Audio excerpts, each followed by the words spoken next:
ৰেজাউল কৰিম চৰকাৰে ৰিজাইন দিয়াটো পিছৰ কথা, কিন্তু গৌৰৱ গগৈয়ে তেওঁক বহিষ্কাৰ কৰিব লাগিছিল। এতিয়াতো ৰিজাইন দিলে নিজে শ্বহীদ হৈ গ'ল বুলি ক'ব, কিন্তু ধুবুৰী শিৱসাগৰক ধুবুৰী বনাম বুলি কোৱাৰ পিছত যোৰহাটৰ MP হিচাপে গৌৰৱ গগৈ ৰেজাউল কৰিমক পাৰ্টিৰ পৰা ধাক্কা দি উলিয়াই দিব লাগিছিল, কিন্তু তেওঁ উলিয়াই দিব নোৱাৰিলে। এতিয়া সি নিজে ৰিজাইন দি পেলাই গাঁৱত গৈ ক'ব যে মই নিজে ডাঙৰ হিৰো হৈ গ'লোঁ বুলি। সেইকাৰণে আমি বিচাৰিছিলোঁ যে গৌৰৱ গগৈয়ে তেওঁক পাৰ্টিৰ পৰা উলিয়াই দিয়ক।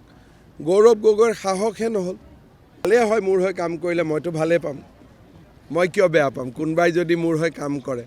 আৰু কংগ্ৰেছত বহুত মানুহ আছে যোনে মোৰ হৈ কাম কৰিও থাকে, মিছাও নহয়। গগৈয়ে তেওঁক পাৰ্টিৰ পৰা উলিয়াই দিয়ক। গৌৰৱ গগৈৰ সাহসহে নহ'ল। ছাৰ, তেওঁ কৈছে দেৱব্ৰত শইকীয়া আৰু প্ৰদ্যুৎ বৰুৱাই আপোনাৰ হৈ কাম কৰি আছে বুলি কৈছে। ভালেই হয়, মোৰ হৈ কাম কৰিলে মইতো ভালেই পাম, মই কিয় বেয়া পাম কোনোবাই যদি মোৰ হৈ কাম কৰে। আৰু ৰেজাউল কৰিম চৰকাৰে ৰিজাইন দিয়াটো পিছৰ কথা, কিন্তু গৌৰৱ গগৈয়ে তেওঁক বহিষ্কাৰ কৰিব লাগিছিল। এতিয়াতো ৰিজাইন দিলে নিজে শ্বহীদ হৈ গ'ল বুলি ক'ব, কিন্তু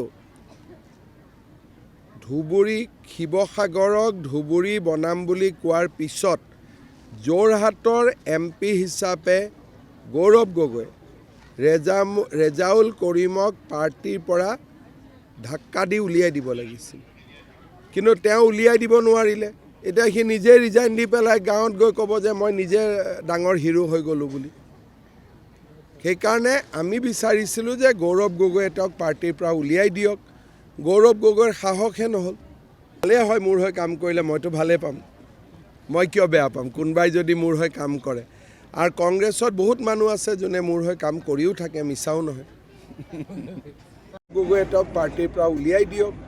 গৌৰৱ গগৈৰ সাহসহে নহ'ল। ছাৰ, তেওঁ কৈছে দেৱব্ৰত শইকীয়া আৰু প্ৰদ্যুৎ বৰুৱাই আপোনাৰ হৈ কাম কৰি আছে বুলি কৈছে। ভালেই হয়, মোৰ হৈ কাম কৰিলে মইতো ভালেই পাম, মই কিয় বেয়া পাম কোনোবাই যদি মোৰ হৈ কাম কৰে।